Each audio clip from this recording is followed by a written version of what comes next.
La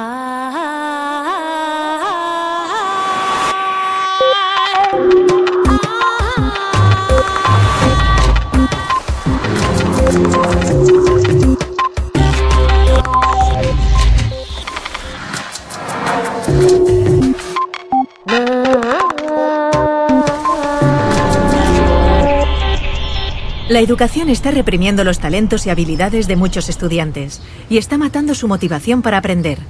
Ken Robinson. En los últimos 50 años, las esferas económica, cultural y personal han dado un vuelco en el mundo entero.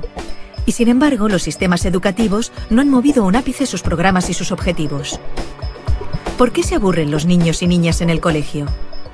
¿Por qué llegan al mundo adulto sin tener idea de sus propios talentos y capacidades? El líder en educación y creatividad, Ken Robinson, llama hoy en redes a demoler una educación nacida para y por las sociedades industriales. La sociedad de la información actual necesita jóvenes creativos y motivados.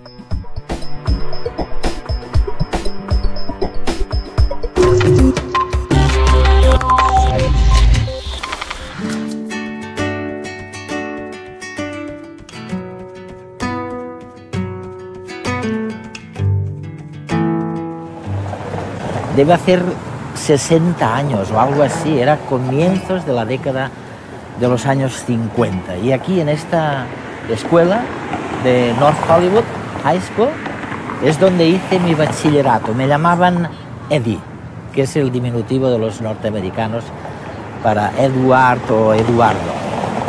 Y seguramente, con toda certeza, en la escuela siguen destilando contenidos académicos en los cerebros. Lo que hay que hacer es enseñar cosas distintas de las que me enseñaron en los años 50 en esta North Hollywood High School. ¿Por qué distintas? Porque lo que nos enseñaban entonces estaba muy bien para el mundo industrializado, para conseguir trabajo en el mundo que había salido de la revolución industrial. Pero no nos enseñaban lo que hace falta para innovar, para ser creativo.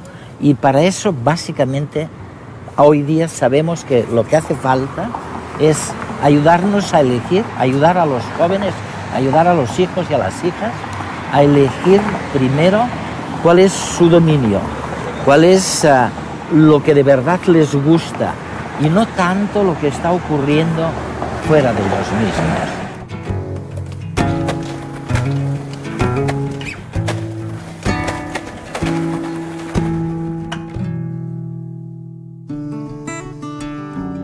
Mark Prensky, escritor y consultor, especialista en aprendizaje, resumió en redes hace unas semanas las capacidades escondidas de los niños. El deber de las escuelas, en mi opinión, es motivar a los chicos. Este es el motivo por el que no van a dejar de existir los profesores. Su trabajo es darles luz. ¿Tienen nuestros hijos trastorno por déficit de atención? Esto es lo que muchos creen. Les damos Ritalin y otros fármacos. Esto es lo que dicen nuestros hijos. Yo no tengo déficit de atención, simplemente no estaba escuchando. ¿Cómo encendemos las luces para estos chicos? Yo creo que la mejor forma es con aquello que les apasiona. Y creo que así toda esa mala prensa en torno a nuestros chicos la vamos a ver con otros ojos. Voy a darles una metáfora nueva. Digamos que nuestros chicos son cohetes espaciales. ¿Qué quiere decir? Pues que van rápido, que se lanzan de cabeza a lugares desconocidos, que son muy volátiles, que son difíciles de controlar con precisión como los cohetes de verdad. Necesitan ser programados adecuadamente, necesitan combustible adecuado y buenos pilotos y quizás requieran algunas correcciones a medio camino como los cohetes de verdad. Pero tienen un retorno potencial enorme. Todos los chicos lo tienen y es lo que tenemos que descubrir. El educador y asesor Richard Gerber también alertaba del desarrollo social de los niños de hoy. Un reto que tenemos como educadores es este. Nuestros hijos vuelven a casa tras la escuela cada día y aprenden más por sí mismos y de sus amigos en las redes sociales que en el aula, ¿o no? Como sistema educativo, ¿cómo podemos comprender este fenómeno? Los niños son consumidores sofisticados. Ya no tienen que esperar a que les enseñemos las cosas. Las encuentran por Internet, crean vínculos de amistad, aprenden unos de otros. Hace muchos años leí algo tuyo que me fascinó, porque pensé que nadie había dicho antes algo tan sencillo y tan cierto a la vez. Dijiste que elevar los estándares o los niveles de educación no sirve de nada si los niveles en cuestión no son válidos o si están equivocados. Y desde entonces he intentado leer todo lo que has escrito, como Out of Our Minds, por ejemplo. ¿Podrías explicarnos tu punto de vista? Mi experiencia es que la mayor parte de nuestros sistemas educativos están desfasados, son anacrónicos. Se crearon en el pasado, en una época distinta, para responder a retos diferentes. Con el tiempo, se han vuelto cada vez más limitados. En todas partes del mundo hay intentos de reformar la educación, y uno de los grandes mantras es que hay que elevar los estándares. Y me hace gracia porque, por supuesto que deberíamos mejorarlos siempre, pero no sirve de nada aumentarlos si están equivocados. Por ejemplo, en la mayoría de sistemas, se insiste mucho en elevar los estándares de matemáticas y de lengua, que por supuesto son muy importantes, pero no son lo único que cuenta en la educación. Las disciplinas artísticas cuentan, las humanidades cuentan, también la educación física. Me gustaría saber si es cierto que ha habido tantos cambios turbulentos, que ha surgido esa disparidad o esa gran brecha entre la educación por un lado y las necesidades individuales de las personas por otro. ¿Cuáles son, de verdad, esos cambios que han ocurrido? Pues creo que hay varios. Si nos planteamos cuál es el propósito de la educación, los políticos a menudo hablan de volver a lo esencial, a lo básico. Y creo que hay que hacerlo. Pero primero tenemos que ponernos de acuerdo sobre qué es lo esencial. En mi opinión, la educación, desde la guardería hasta la formación de adultos, tiene en líneas generales 3 objetivos. O por lo menos debería tenerlos. Uno de ellos es económico. Es innegable que una de las grandes expectativas que tenemos sobre la educación es que si alguien tiene estudios, estará en mejor posición para conseguir un trabajo y la economía se beneficiará. Por eso invertimos tanto dinero en la educación. Y ahora no es así. El problema es que las economías del mundo han cambiado diametralmente en los últimos 50 años. El mundo cada vez está más dominado por los sistemas de información. Estamos inmersos en una economía de servicios y la industria se ha trasladado fuera de Europa. Ahora mismo se ubica mucho más en Asia. Por consiguiente, económicamente, el mundo de ahora no tiene nada que ver con el mundo en el que tú y yo crecimos. La revolución industrial forjó nuestro mundo, pero también fraguó nuestros sistemas educativos. Tenemos un sistema de educación industrial. Es un modelo de la educación basado en la producción. El segundo gran reto educativo es de índole cultural. Una de las cosas que esperamos de la educación es que ayude a las personas a comprender el mundo que les rodea y a desarrollar un sentimiento de identidad cultural, una idea sobre su lugar en el mundo. Sí. Si analizamos los sistemas educativos de todos los países, en España no hay duda de que esa expectativa está presente en el sistema de enseñanza. Se pretende ayudar a los alumnos a conocer mejor la cultura española, y lo mismo sucede en el resto del mundo. Es una gran expectativa de la educación. El problema es que el mundo también se ha transformado culturalmente en los últimos 50 años. No tiene nada que ver con el mundo en el que crecimos. Cada vez es más interdependiente, más complejo y también más peligroso culturalmente en algunos aspectos, más intolerante en ciertas cosas. El tercer gran objetivo de la educación es personal. Lo saben los que tienen hijos, pero también cualquiera que esté vivo. Una de las cosas que esperamos de la educación es que nos ayude a convertirnos en la mejor versión de nosotros mismos, que nos ayude a descubrir nuestros talentos, nuestras destrezas. Y creo que la educación ha fracasado estrepitosamente en ese sentido. puesto que muchos acaban sus estudios sin descubrir lo que se les da bien, sin averiguar jamás sus talentos. Muchos pasan por la escuela y llegan a la conclusión de que carecen de cualquier talento, y esto sucede porque en el fondo tenemos una visión de las aptitudes muy limitada.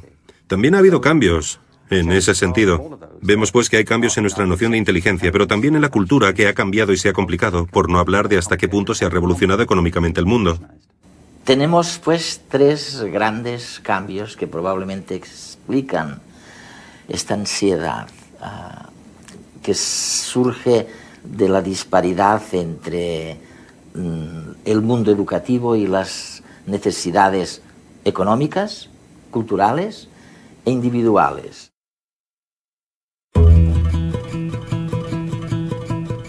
Hacer un fuego, cazar, recolectar plantas comestibles, fabricar recipientes y armas. Nuestros antepasados aprendían unos de otros las actividades de la vida cotidiana. Los conocimientos se adquirían a través del contacto con los demás y la repetición. Hasta que miles de años después se inventó la escritura, la primera gran revolución en el aprendizaje.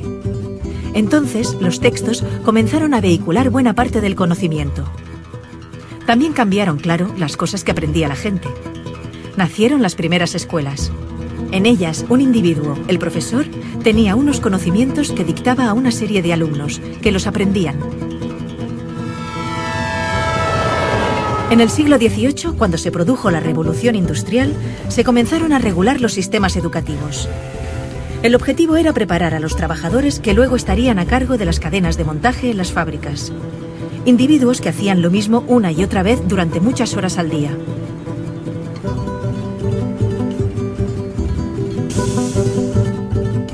La escuela que se inventaron seguía ese patrón. Todos los niños repetían y repetían de memoria determinados conocimientos. Un proceso estandarizado y lineal, en el que les enseñaban aquellas materias que se consideraban útiles para la recién nacida economía industrial. Es el modelo que ha perdurado hasta nuestros días. Sin embargo, ya no nos sirve, porque el mundo, en el último medio siglo, ha cambiado radicalmente. Los avances espectaculares que se han producido en ciencia y tecnología han hecho, por una parte, que pasemos de ser una sociedad industrial basada en la producción masiva de objetos a una sociedad de servicios y de información, en la que el motor son las ideas y la creatividad, la capacidad de inventarnos nuevos oficios más acordes al siglo XXI. Y por otra parte, los descubrimientos científicos nos han permitido conocer mejor cómo funciona nuestro cerebro, el órgano encargado del aprendizaje, y descubrir algo que los griegos ya sabían, que no aprendemos repitiendo, de memoria, sino haciendo, cuando nos emocionamos. Por eso, hay que transformar la escuela de arriba a abajo. Necesitamos un sistema educativo que, mediante el aprendizaje social y emocional, fomente la educación personalizada, que potencie el desarrollo de cada individuo, que estimule la creatividad, la pasión, la energía, el talento. Porque nuestro futuro está lleno de nuevos retos que requerirán nuevas soluciones, y estas dependerán de cuán creativa, vital y variada sea la gente. Y también feliz. Y para ser feliz necesitamos realizarnos y desarrollarnos, descubrir y cultivar aquello que nos motiva y hace sentirnos bien. Bienvenidos a la escuela del siglo XXI.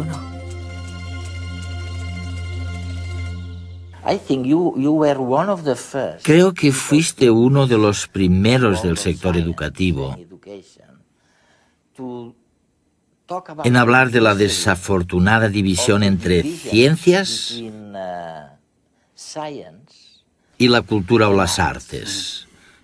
Y es curioso, porque nosotros, cuando preparamos programas científicos, a menudo tenemos que enfrentarnos a un dilema. Nos planteamos que un tema no encaja bien en lo que los científicos denominarían temática científica, así que es mejor descartarlo. Pero tú afirmas que como resultado de esta escisión entre la ciencia y las disciplinas artísticas, hemos ignorado un campo fantástico, el de la creatividad. ¿A qué te refieres exactamente? Pensemos de nuevo en la educación. La mayoría de países no instauraron un sistema de educación pública obligatoria hasta mediados del siglo XIX. Se trata de ideas bastante nuevas. Dos factores influyeron mucho en la educación. El primero fue la economía industrial, que provocó una cultura organizativa de la educación extremadamente lineal, centrada en los estándares y la conformidad. Y el otro gran factor de influencia, en mi opinión, fue la cultura intelectual de la Ilustración, que desencadenó en la cultura académica de la educación. Una de las características de la enseñanza es que hay una jerarquía de asignaturas en las escuelas. En la mayoría de sistemas tenemos arriba de todo de la jerarquía la lengua, las matemáticas y las ciencias. Un poquito más abajo están las humanidades, como la geografía y los estudios sociales, o la filosofía, cuando se enseña, y debajo de todo están las disciplinas artísticas.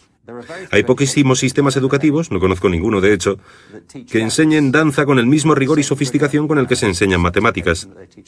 ¿Por qué hay esta jerarquía? Muchos te dirán, es evidente, tiene que haber una jerarquía. ¿Pero por qué? Creo que hay dos motivos. El primero de los cuales es económico. Se cree que las materias que están más arriba en la jerarquía son más relevantes para el mundo laboral. Para encontrar trabajo. Sí. Y te encuentras con afirmaciones como, no te dediques al arte, jamás serás un artista ni te ganarás la vida con el arte. No hagas música, es muy difícil salir adelante como músico. Así que un argumento es claramente económico. Pero lo interesante es que nadie te dice, no te centres en las matemáticas, nunca serás matemático, ni tampoco, olvídate de la química, jamás serás químico. Esto se debe a que en nuestra cultura intelectual existe una asociación entre las ciencias y cierto tipo de conocimiento objetivo. Se cree que al trabajar con las ciencias, se trabaja con hechos y certeza, que son las cosas que marcan diferencias en el mundo, mientras que las disciplinas artísticas se asocian con los sentimientos y la expresión personal, por lo que están muy bien para entretenerse, pero no son importantes para la economía. La Ilustración y la Revolución Científica crearon un modelo de inteligencia y conocimiento que ha imperado en nuestra cultura.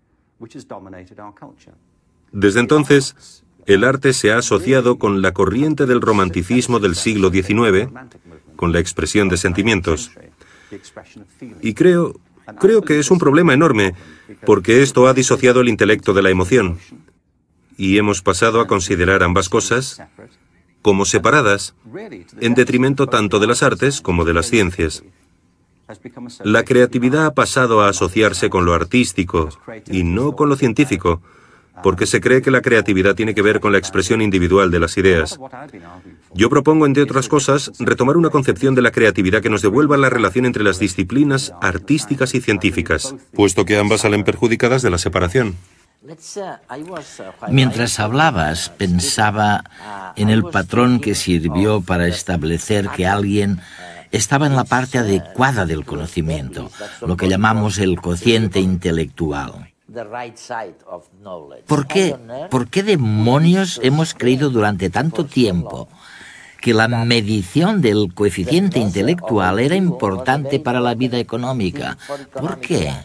El cociente intelectual fue una de las nociones que surgió del crecimiento de la psicología y la sociología, de los intentos de aplicar las mismas características de las ciencias físicas a las personas. Lo importante es que había dos fuerzas. Por un lado, un verdadero espíritu de investigación, para ver si podíamos medir la inteligencia igual que medimos el movimiento de las mareas, pero también coincidió con el crecimiento de la educación pública, que requería una manera eficaz, rápida y objetiva de caracterizar a las personas para poder educarlas.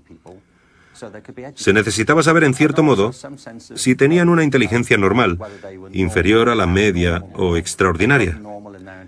Alfred Binet, cuando creó el primer test de inteligencia en París, estaba interesado en los niños con necesidades educativas especiales. Para descubrir cuáles eran sus necesidades, necesitaba tener una idea de cuál era la capacidad media. Este era el objetivo inicial.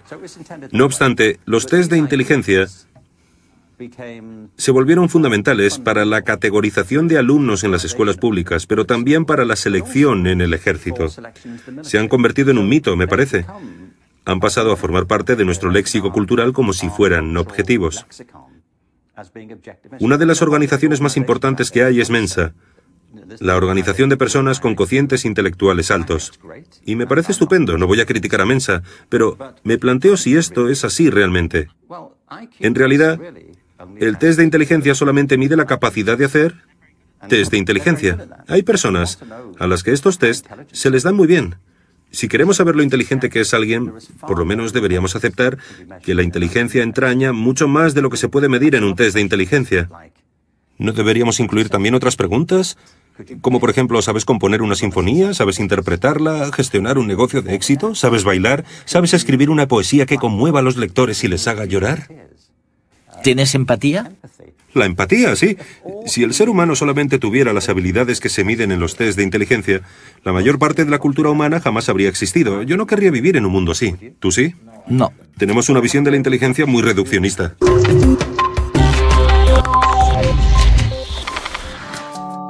El psicólogo Mark Greenberg recordaba en redes la problemática de los profesores frente a los nuevos retos de la educación. Hasta ahora lo que hacíamos con los profesores era presionarlos, muchas veces, para que se centraran únicamente en lo académico, solamente en la lectura, las matemáticas y las ciencias. Y en eso se han convertido, en profesores de lectura, de matemáticas y de ciencias. Pero la mayoría de profesores eligieron la profesión porque querían llevarse bien con los niños. Les gustan los niños y quieren pasar tiempo con ellos, educarlos, prepararlos para la vida. Y conforme se lo vamos permitiendo y les brindamos más habilidades para hacerlo, descubren que disfrutan mucho más enseñando. Para Richard Gerber, el valor de la educación está en el camino, no en la meta. En cierto modo hemos olvidado que lo bueno de la educación está en realidad en la experiencia, en el momento, en la alegría de descubrir algo, en la satisfacción de tener una pregunta y poder buscar una respuesta, y no necesariamente en la propia respuesta. Creo que muchos niños y muchos profesores en el sistema educativo se sienten frustrados porque, por culpa de las presiones y la obsesión por los resultados, la magia del viaje se ha disipado. Me parece que este es el motivo por el que cada vez hay más niños que abandonan los estudios enseguida que pueden, porque no ven en ellos ninguna pasión, ninguna emoción. Y es a raíz de esta fijación con el destino final que ignora la alegría de lo que pasa por el camino. Pero, ¿cómo voy a estar atento en clase? Datos y datos, fórmulas, información... Si ya no me acuerdo de lo que estudié el año pasado. Que si la capital de Ecuador es Quito... Pero estoy seguro que eso está en Google. Me parece que nos enseñan igual que antes. Nos educan igual que a mis padres y a mis abuelos. Y a los padres de mis abuelos. Así es difícil estar motivado. Ahora se ha puesto de moda decir que tenemos TDA, porque creen que no atendemos en clase. Algunos niños sí que tienen un problema y necesitan pastillas. ¡Toma pastillas! Pero a otros lo que nos pasa es que estamos muy aburridos, porque con las cosas que nos gustan podemos pasarnos horas y horas. ¿Por qué en lugar de darnos pastillas no intentan motivarnos para que seamos creativos, para que inventemos, para que soñemos, que nos den ganas de aprender? Pero si vivimos en una época súper chula, tenemos el mundo a nuestro alcance, con un clic. Yo me paso horas navegando por internet, mirando vídeos, jugando. No sé, es que en el cole me duermo. Piensen en ello. Me gustaría explicitar o sugerir a los telespectadores los grandes cambios. ¿Cuál es el contenido real de estos grandes cambios a los que se está refiriendo Ken Robinson? Vamos a ver, empezó todo por un tipo de pensamiento que era el de la Edad Media. Ok. Luego nos dice en dos palabras cuál era la síntesis de este pensamiento.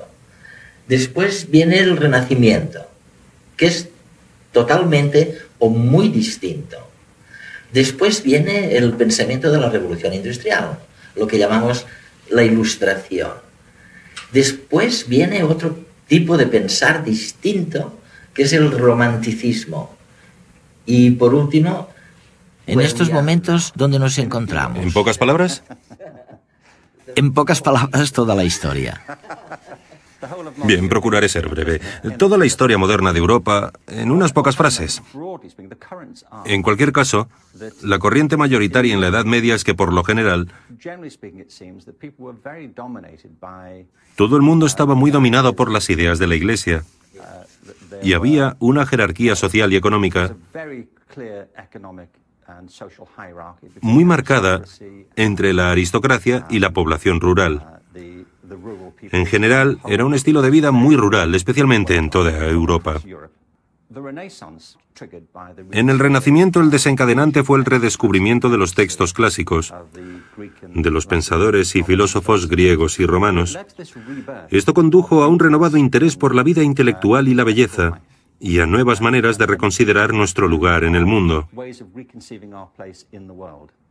Se produjeron varios cambios importantísimos, por ejemplo, el trabajo de Copérnico y Galileo, que plantearon la posibilidad de que tal vez la Tierra no fuera el centro del universo de Dios, y eso supuso una especie de terremoto ideológico,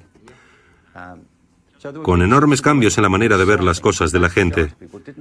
Lo más importante es que la inmensa mayoría de gente ya no tenía que depender de los argumentos y la autoridad de una minoría culta del clero, porque la invención de la imprenta generalizó el acceso a las ideas. La gente podía leer por sí misma las ideas y distribuirlas. Ha habido varios ejemplos de tecnologías absolutamente revolucionarias, como la imprenta. La televisión también fue una de ellas, y creo que la cultura digital de ahora también lo es. Pero supongo que si hubiera que definir el gran cambio en unas pocas palabras, diría que la conciencia humana ha ido expandiéndose más y más hacia afuera. Hemos dejado de mirarnos el ombligo para intentar ser más objetivos sobre nuestro lugar en el mundo y el orden de las cosas, a medida que pasábamos de la Edad Media al Renacimiento y a la Ilustración. En líneas generales, dejamos de considerarnos el centro de la creación de Dios para vernos como parte de un cosmos mucho mayor. Ahora mismo, nuestra generación, y con esto no me refiero a ti y a mí, sino a toda la generación de personas que habitan en la Tierra ahora, a todos los que convivimos en el planeta, tenemos que enfrentarnos a retos que carecen de precedentes en toda la historia de la humanidad.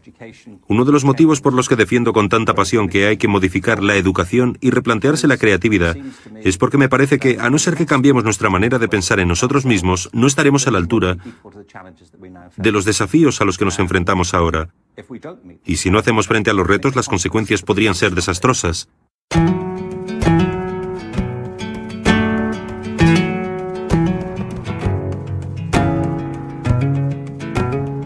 Si no estás dispuesto a equivocarte, nunca llegarás a nada original. Ken Robinson.